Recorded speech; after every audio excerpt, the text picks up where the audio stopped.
All right, people, Victory and Vices podcast. We back. Me, Rory Spooner. James Veck is back with me again. No Reece Henley scheduling conflicts. He couldn't be here. Hopefully he'll be back next week.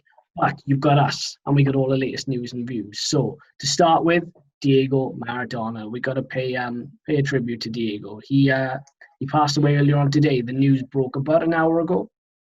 And sad times, man. Sad times, because he was one of the original footballers who was more than just a footballer. He was an icon. He was a rock star. He was a magician. He was so many things just rolled into one. And just going off of the social media tributes, it's huge news, and it is very sad. He was only young in France, and maybe some people didn't expect him to live as long as he did, given his lifestyle. But shout out to Diego. What's your take on it, bro?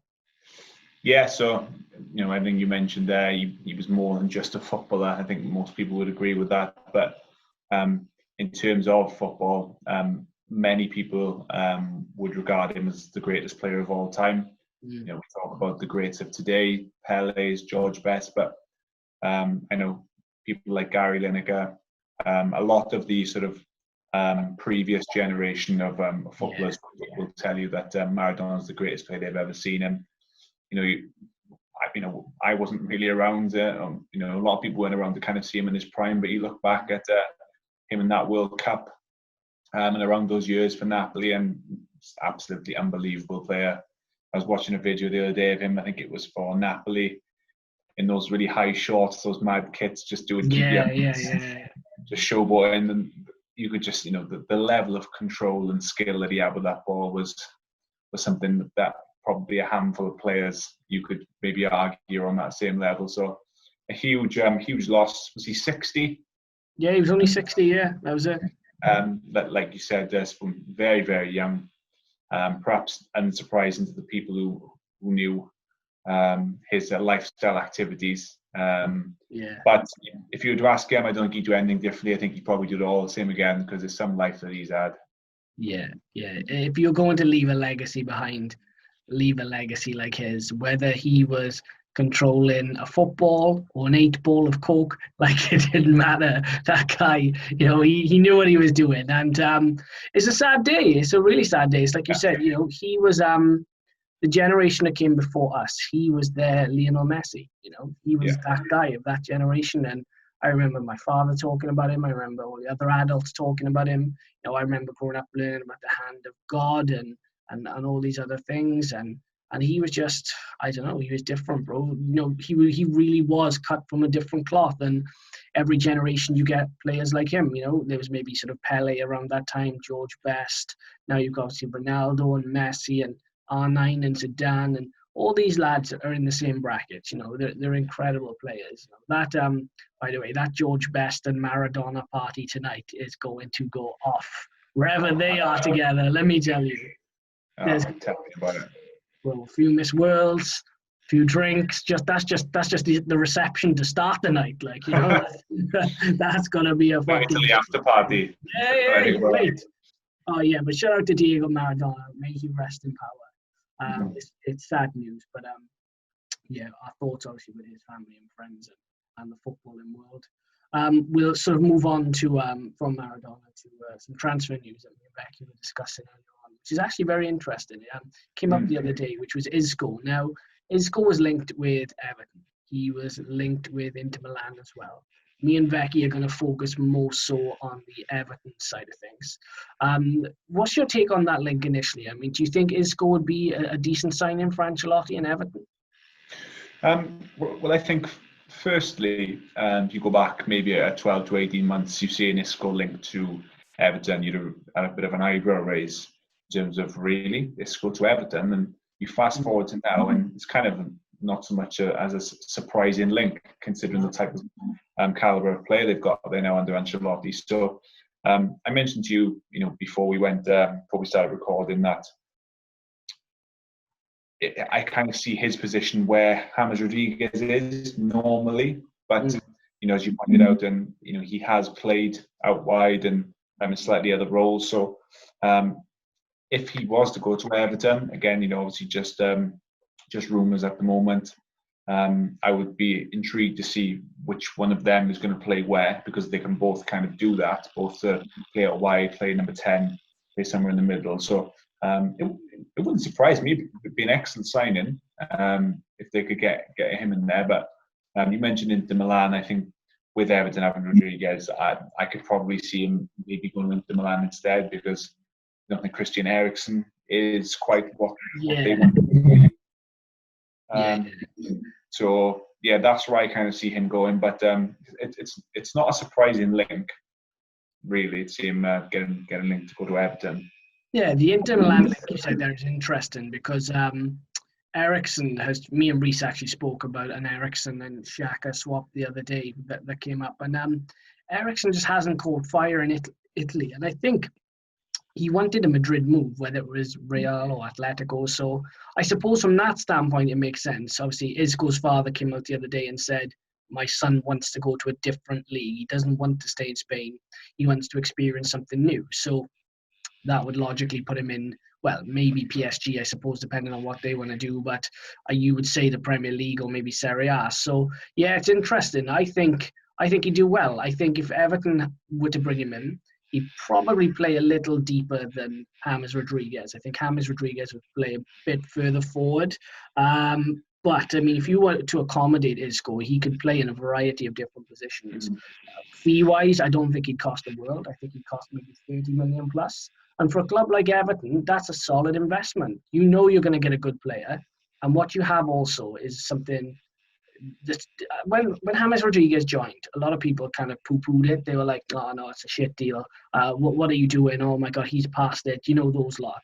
Isco's very much in the same bracket. If you have a manager that trusts you and believes in you and fills you with confidence and plays you in the positions you want to play and just says, go ahead and express yourself, you will get a very good player. And that's what Ancelotti does. He knows the player. So I'm very interested to see how it develops. Isco has to go somewhere. Why not Everton? As me and Reece said last week, why not? Why not? That's the question we asked now in 2020. Why not? You know, we've mentioned many times before on this podcast that having Ancelotti as the Everton manager is different gravy for players of that caliber now. You know, when they see Ancelotti at the helm at Everton, such an established manager, a manager that's used to winning at the highest level, and they look at some of the other players that have now joined there, I don't think players like an Isco will look at Everton now and think, why would I want to go to Everton? I think they'd look at an Everton and kind of think, I mean, if the circumstances are right, I'll definitely be interested in sort of at least inquiring down that avenue, because you look at what they've got there now, there's no reason why not. And I don't want to say low risk or no risk, but I said the same thing with James Rodríguez. When he left Madrid or sort of on loan to go to Bayern, it's a club with equal sort of expectation levels where the spotlight's on you. He came to an Everton, and he's kind of like the main man, you know. And he's, I don't want to say it's a small pond. It isn't a small pond in Everton, but he's a big fish in a smaller pond than what it is at a way smaller pond than what it is at Madrid. So it's like the pressure would be off a little bit, and it wouldn't surprise me to see something similar to like a James Rodríguez situation. Yeah, no, you're very right in what you're saying, and the examples I've used earlier on in the season were Barkley and Grealish. At Aston Villa, they don't have the same scrutiny they would have at a top six club. So when they go there, they are the guys in that team. They're the ones that people look towards, and they thrive off that leadership. And I think Isco would be very much the same at Everton. So Everton fans, let us know your opinions, obviously, on it. Get in the comments below. If you think Isco's a good signing, great. If you've got any other signings, do let us know as well, and we'll happily try and discuss it. But Isco to Everton, definitely one to watch out for there, bro, I think. Going on to the Champions League. Now, we were going to talk about the Champions League and obviously what's been going on. It's been a bit of a weird Champions League. It's enjoyable, but it hasn't really caught fire at the same time. Does that make sense? Yeah.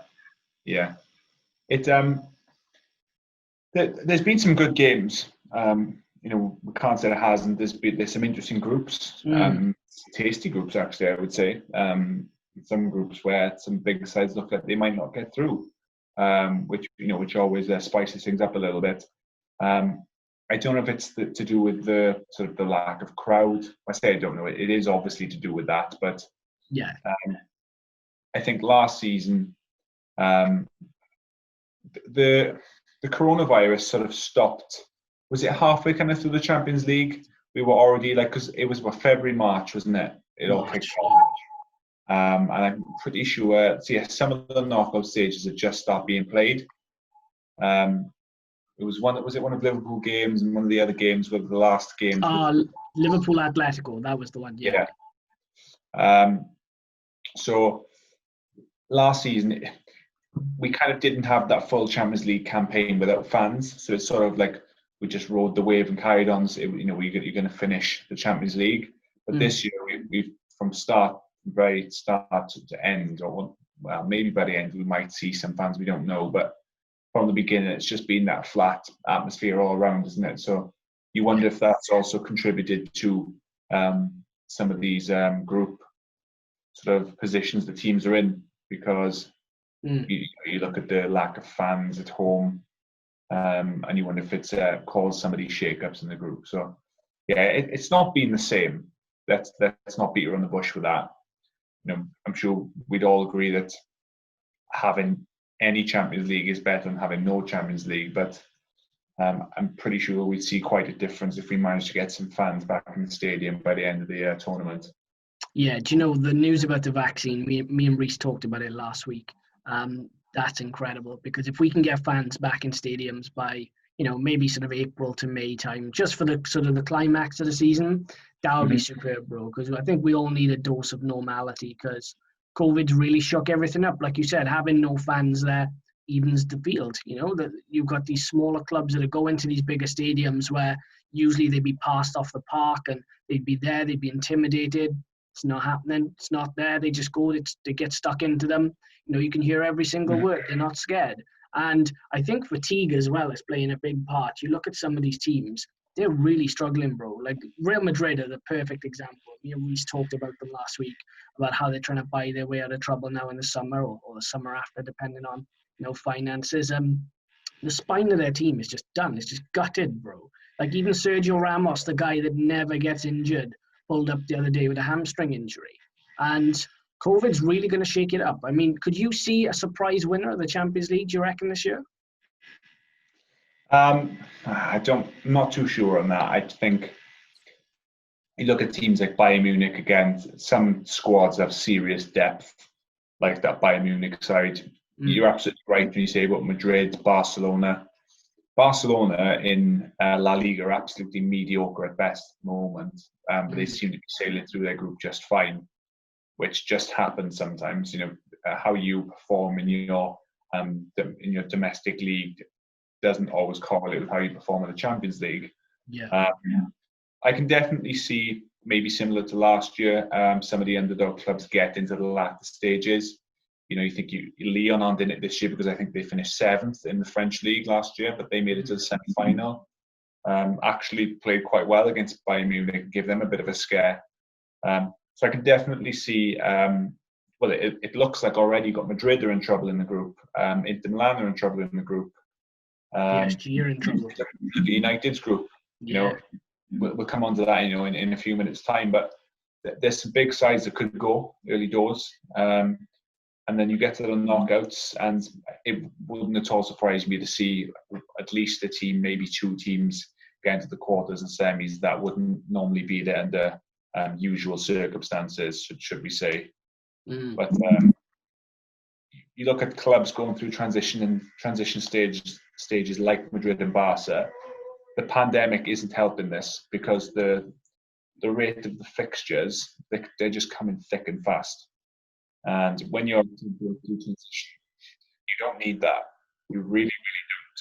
You need time to rebuild, and you just aren't getting that at the moment.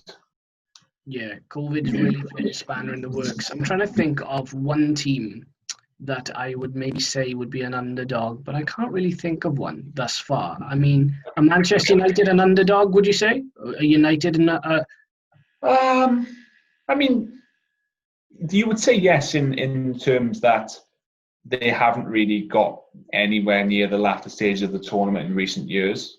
They haven't got past the quarter-final, I believe. They beat not PSG out, was it season 4 last? Yeah. And then Barca was it in the quarters? Yeah. if the Manchester United that spanked Leipzig and turned up a PSG turn up in the Champions League over a 2-leg knockout, it wouldn't shock me to see them make a semi-final, but I think other clubs would be a bit surprised. So I think they do kind of fall into that underdog category. I'm just looking at the groups now. You've got Group B, with Mönchengladbach at top of that group with the Real Madrid, Inter Milan. So good side, but again, you wouldn't have normally predicted Mönchengladbach to be getting into the knockout stages. Yeah, you wouldn't. Inter Milan look like they're on the way out, possibly even Real Madrid. And then you've got Atalanta, perhaps, in Liverpool's group. Maybe, yeah.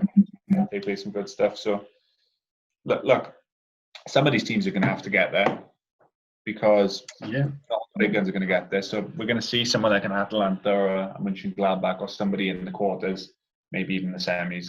Do you know who I think actually, now I think of it, would be a good shout, is Dortmund.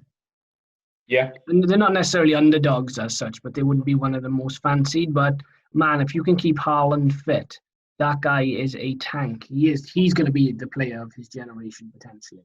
I was looking at a stat yesterday, bro, actually. He is almost eclipsed. The highest goal scorer in Norwegian in Champions League history is Ole Gunnar Solskjaer. Yeah. He's got 20 goals. And Haaland's already on 16. So he's going to overtake it.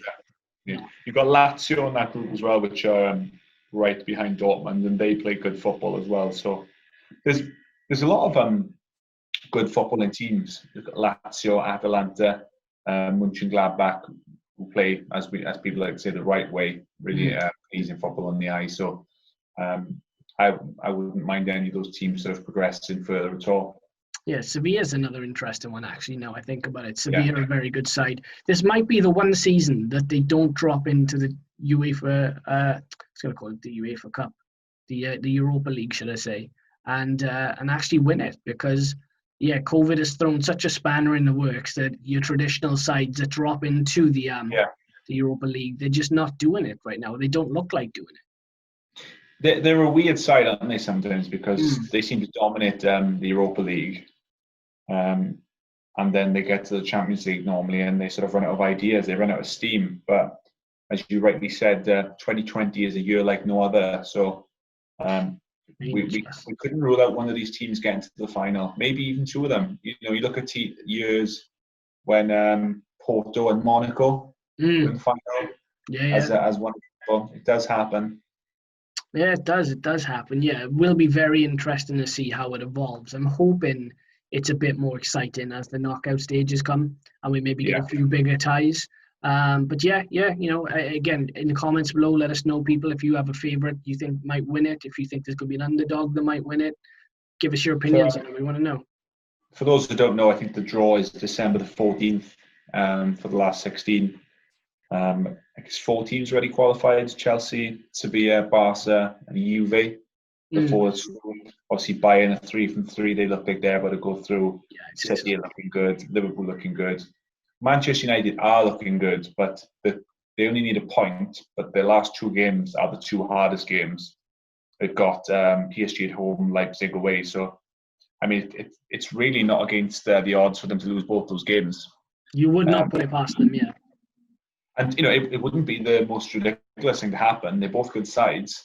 So, yes, they will need a point. They're in a strong position, great goal difference. But, this is what the Champions League is. They could look strong all the way, and all of a sudden 2 games left, they lose them both, and they're in the Europa League. So, yeah, no, that's very true, bro. Very true. It's interesting times. So, yeah, we'll obviously keep you posted on developments, but that is the Champions League roundup.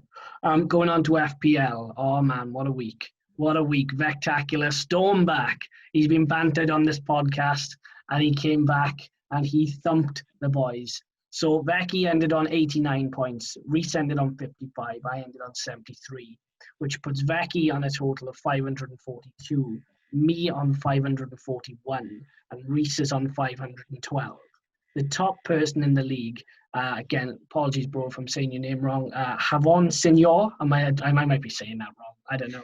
Anyway, he's on 557. So it's very tight at the top. And remember, the winner comes on the podcast with us at the start of next season, or pre-season, so to speak. Yeah. So, your advice, Becky, coming up for this week, seeing as you are now the star man. Yeah, so I'm quite enjoying this moment, and really yeah. disappointed that Reece isn't here.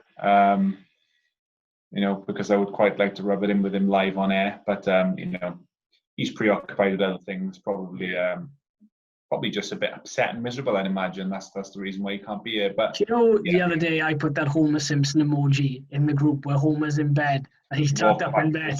Yeah, that's Reece right now. Yeah, he's fucking. Yeah, and the banter's fine. I take my fair share. He likes to dish it out. I like to dish it out. Everybody who watches this podcast will remember in the earlier weeks, Reece was giving it the big one. Oh, Becky's 40, 50 points behind already. Oh, God, all this nonsense. And I was just doing my thing. We've said many times in these early weeks that this season's been mad so far. And it has. Score the points normally aren't, but it will eventually come round to normal. And that's finally starting to happen. So I had 89 points this week, 84 last week. What I will say, Spoon, is that you're still staying very consistent. 73 points is kind of gone a bit under the radar because I had the best week. But 73 points is a very solid week. Yeah, it's not bad. You've had a few good back-to-back weeks now. Considering it's your first proper year in FPL. I know, right? I know. Pretty well. So Reece, on the other hand, Mr. Inconsistent. He didn't have the best of weeks, did he? So he's finding himself at the lowest out of us three. Going forward, I've had a quick look at the fixtures this week. I tend to wait as we get a little bit closer to Saturday. Where are we going kind of first? We're looking at captain picks, or we're going to look at sort of... Just in general, who's caught your eye, do you think, for the upcoming week thus far? So I quite like my team. As it is at the moment. It's served me well the last 2 or 3 weeks now, so I won't really be making... I might even go unchanged, and I might bank that extra transfer for a double next week. Bruno Fernandes, once again, he's got me 20-plus point hauls now 2 weeks running. So if we're looking at captain picks, he's the penalty taker. They're away to Southampton, but Bruno, midweek again, he got a brace. He should have had a hat-trick. Yeah. He's going to be up there for one of my picks. Jamie Vardy, look, Leicester away home to Fulham. He could be a big captain choice. Big show. Mane or Diego Jota, they're away to Brighton. I'd be looking at those kind of players, but I don't have Vardy in my team, and I don't have any Liverpool players either, so it's probably going to be Bruno Fernandes for me. Maybe even a Ziyech if you're feeling brave at home to Spurs in that derby. But yeah, I think I'm probably going to bank my transfer. If I do make a change, I might take out Ward-Prowse.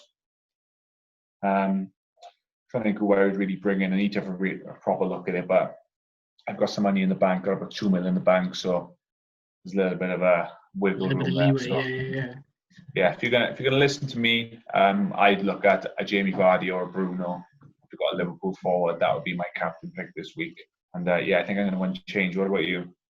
Interesting shouts, that is. Yeah. Well, if you're looking to build from the back, now that's what I tend to do. I start off my team. I think, right, can I get 18, 20 points from the back, and then I let the midfielders do their thing. So looking at the fixture list, I mean, the Leicester, I'm going to be going with, I kind of looked ahead in advance with the fixture list. So I tried to plan 3-4 weeks in advance for my squad, which is why I played the wild card. So I'm going to go with Justin and Schmeichel in the back four. It's a bit of a gamble having more than one player from the same team, just in case something goes wrong. But you've got to put your balls on the line sometimes. So that's what I'm going to do. That's very true. So yeah, I'm going with Schmeichel. I'm going with Justin. I'm going to I'll probably go with Zuma again. I know it's a derby, but I think Zuma will do okay. I don't think it'll be a very high scoring derby. I think Chelsea defensively are very solid. So that'll be relatively low scoring. And Zuma's pretty good from set pieces as well. So he's not a bad shout to have. That leaves me with Walker Peters or Target.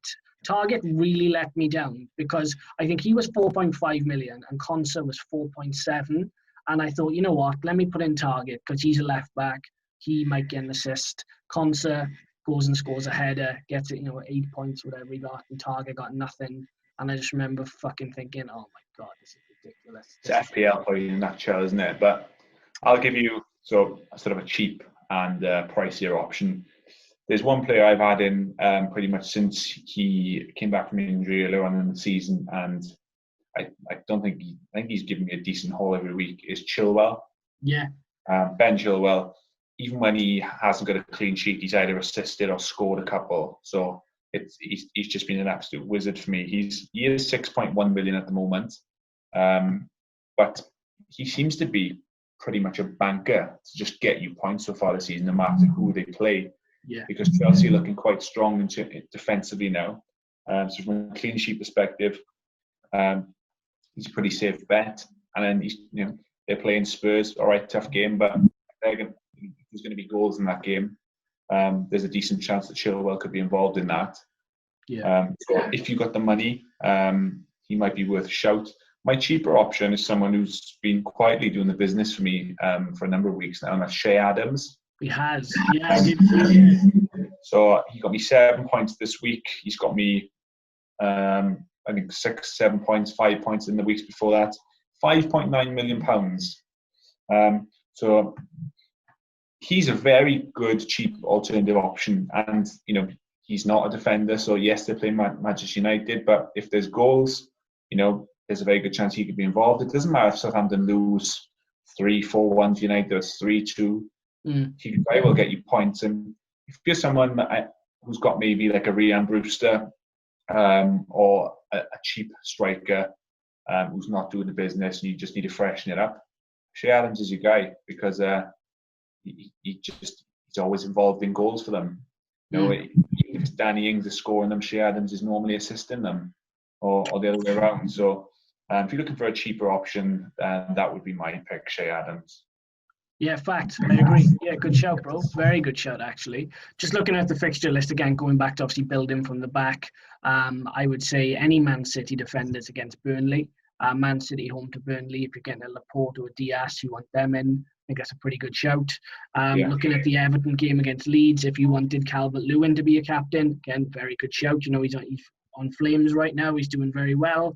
The other games, Arsenal-Wolves is an interesting one. I don't think it'll be very high scoring, Arsenal. So if you maybe wanted to sneak a Tierney or Bellerin in, or maybe a Rob Holding. Rob Holding's actually quite cheap as well. So if you want to maybe put someone like that in and you want to maybe take a chance, then I would certainly do that. But there's some good options out there, bro. Yeah, and lastly, you mentioned obviously looking ahead of the fixtures. It's we're looking a month now until we're coming to that Christmas congestion of fixtures. Yeah, which we all love. If you've still got your wild card, well done, because a lot of us have caved in the madness that has been this season. I certainly don't have it. You don't have it. I don't even think Reece has it. No, Reece used it. Yeah, we used it. So coming up to sort of mid-December, the next sort of 2 weeks, if you've got that wild card, because you're going to lose it come January, you want to start thinking about that. So maybe start making little drafts of teams that you'd like to have and ready for when sort of a week before Christmas comes up, so you can get that best possible team ready to go. Yeah, I did look ahead at the fixtures. I think it's around mid-December it really starts to pile up. I think there's about 3 games in a week where I will probably end up using my triple captain then, depending on fixtures. So just out of curiosity as well, triple captain and wild card, are you able to use them more than once in a season? No, so it's only once and it's done. Sorry, the wild card you can use. You get one either side of the New Year. Oh, okay, got you. Because I'm new to this, people. So this is not. You can't play multiple chips at the same time. I don't think you can play a wild card and chips. You've got to use them in all individual weeks. But you get the wild card before January, and then you get a wild card after January to the end of the season. I got you. Okay, cool. Got it. Use it. You ain't got much time left. Yeah, time is running out, people. Yeah, it's come around quick, actually, isn't it? If you think back to September when we were talking about the league just starting again, and all of a sudden it's Christmas, and then before you know it, it's May, and yeah, we're all back outside enjoying life again. So yeah, interesting times. That is some very good information from the man that's top out of all of us thus far, people. So if you want to take it, and if you don't, you're probably going to be bottom. So it's on. But yeah, that's FPL. So the question you had, bro, that one of our viewers was going to give us this week, enlighten us as to what that is. Yeah, so it's basically related to Liverpool's situation at the moment, and it's no secret that when it rains, it pours in Anfield at the moment, because their injury problems just seem to keep stacking up, whether that's COVID with Salah or actual injuries. They're pretty thin on the ground at the moment. Having said that, they're doing very well still in terms of their results. And a friend of mine, Rich, is a Liverpool fan, just sort of come up in conversation the importance of James Milner in amongst them. And not just the importance now, but how sort of important he's been in his entire time there, because we spoke before this recording started, Spoon, about their injury issues, how many young players have had to fill in, and it seemed that Milner's sort of game time was slowly dwindling as this season was going on, and after the back of last season. But all of a sudden, they're up shit street a little bit of a paddle, and it's James Milner's the one's getting the game time again. It's James Milner that's playing in the positions that they need to fill, and playing very well. He was a free transfer, I believe. And just wanted to kind of get your take on how good that free transfer was, kind of looking back now, for what he's delivered to them. I think he's played over 150 games for them. Yeah. There are all the stories about him being the fittest man there still. Nobody can get anywhere near him. How important it is to have someone with that experience in those big games, leading those young boys through now, through a time where they're being tested. Yeah, do you know what? He's a very bland character, but he's a very interesting character at the same time. His level of athleticism, his level of professionalism, his level of dedication to even still have the hunger to still want to be a part of something like that is quite frankly phenomenal. You know, we've all been in jobs where, you know, you kind of get to the end of the road and the hunger goes and the desire goes, and you maybe don't put in a shift like you used to do. But with Milner, his heart's still in it, and you know, wherever he goes, he acquits himself very well, whether it's at Leeds or Man City or Liverpool or anywhere else for that matter. I think he's probably one of the best signings in Liverpool's history, and that's not, you know, I'm not, I don't want to undervalue him in any way. I think he really is that guy when it comes to, you know, being a cost-effective signing. I mean, he's won bagfuls of trophies now. He's got a massive influence over the squad. He's popular in the squad. He is someone that you can play him right back, left back. You could play him central midfield. You could probably play him on either wing right now, and he'd still put in a shift. And someone like that, they're not easy to come by. They're not easy to come by. You know, United for years, their sort of title-winning sides had people like, for example, a Darren Fletcher, you know, a John O'Shea. Carrick, yeah, these people are very underrated, and they can play multiple different positions. You know, John O'Shea is the one he reminds me of. John O'Shea could play left back, right back, centre back. He played in midfield. He played in goals as well, didn't he? I think it was against Spurs, maybe. Can't remember the team, but those types of players, you need them in your squad, because not only do they plug a gap when you need them, they're just instrumental in driving the team forward. So I think he's a great player. I think he's a great signing. I think he'll go down as one of Liverpool's best signings.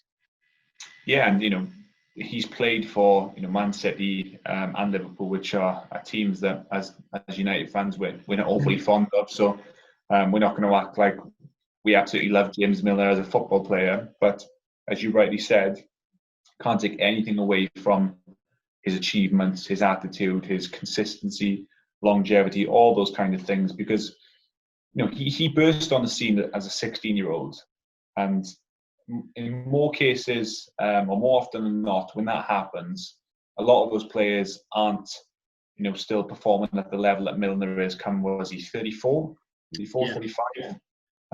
Which is testament to him, really, because he burst on the scene at that age, and he's probably fitter now than he was then, which is the crazy thing. and he's come to Liverpool's free transfer. And I don't think you're too far wrong when you say he's one of their best ever transfers, because it's all relative. He's a free transfer, and you look what he's achieved at that club, and it would almost be an injustice to say he's a squad player, because whilst he kind of is, when whoever he comes in to replace, he's almost at that sort of similar level in many of those positions. Yeah. He's coming in at centre midfield, and say he's covered something like a Jordan Henderson, he's probably going to get a 7 out of 10 out of him. And he'll do almost as good a job as a Henderson will, almost as good a job playing left back as maybe a Robertson would, maybe with not quite as much output going forward. But you take your hat off to him. Some sign that he's been for them, and I think he's going to continue to get a lot more game time with this situation. And I think Liverpool fans will be quite happy that they've still got James Milner at the moment with everything going on. Yeah. Do you know, we tend to normalise young players coming through in football teams now, and we kind of take it for granted a little bit. To have left school or to have not left school, or let's say, you're on the cusp of leaving school, or you've just left school and you're playing Premier League football. That's fucking wild. Like, that's not normal. Like, and we kind of normalize it now. Everyone's like, oh, he's the next wonder kid. He's X, Y, and Z. That isn't normal for someone of that age to be doing that. And Milner was doing it. And you have to salute him for it. The sort of polar opposite of him, and maybe you may remember him, Becky, you may not, would be somebody like a John Bostock at Crystal Palace initially. He broke in at Crystal Palace. Everyone thought this kid is going to be insane. He had offers from Real Madrid, Barcelona, all the big clubs, and he went to Spurs. And he just got lost in the quagmire. He couldn't make it at Spurs. It was the wrong move for him. He wasn't ready for it. And that just goes to show the level of sort of the mentality you have to play at the top level from a young age and not get lost, in the sauce. Yeah. James Milner from, 16 to 36, always at the top level. And as you say, always gives a 7 out of 10 minimum performance. It's very rare you'll come away from a game and go, Milner was the worst one on the pitch. So, yeah, salute to him. He's a hell of a player. Yeah, 100%. And you mentioned other players like John Bostock, Ravel Morrison. Yeah. Other good examples of talent will only get you so far. What's the saying that you say about hard work and talent? Hard work beats talent when talent doesn't work hard. Yeah, exactly. And it's very true. And yeah, Milner, just showing that when you have the dedication and the right attitude and the hunger along, we're not saying he isn't talented, but sometimes that's equally as important, if not more important, than just having a raw ability. Oh yeah, don't detract from his talent, because to play at that level, you have to have some sort of ability. You have to be tactically aware. You have to have technique. There's so many different elements and so many different layers to it. Great penalty taker as well, by the way. Yeah. Again, another incredible skill. It's not an easy skill, bro. Do you know what I mean? You're in front of a crowd. You've only got to keep it a beat. You've got to have a set of balls. You think how many people in penalty shootouts turn down taking a penalty because they just can't handle it. So it's not an easy skill. So salute to James Milner. Liverpool fans, get in the comments. Let us know. Do you think he is one of the best signings, if not the best signing ever at Liverpool? There's probably a few other ones that are very good, but you'd be hard pressed to find a more cost-effective one, so to speak. But yeah, that's James Milner. Were there any other sort of bits and pieces you wanted to go over, bro? Or is that it now, do you think? Are we done? I think we pretty much covered it, didn't we? Yeah, we pretty much covered everything we had. Anyway, yeah, indeed we have. Cool. All right, so we may or may be back. We may or may not be back next week because transfer videos are coming up and we're going to get started on them. So again, if you have a team, as we said last week, that you're a fan of and you want us to do a transfer video, let us know. We'll happily take a look and see what we can do. But I imagine, again, we'll be looking at sort of, the top 6 clubs and a few other ones too that are quite interesting. So they will be being prepped around mid-December time, and they should be out there come early January for the transfer window. But in the meanwhile, obviously, like, subscribe, comment below, let us know what you think, and we'll be back next week, people. So take care. See you then. Ciao.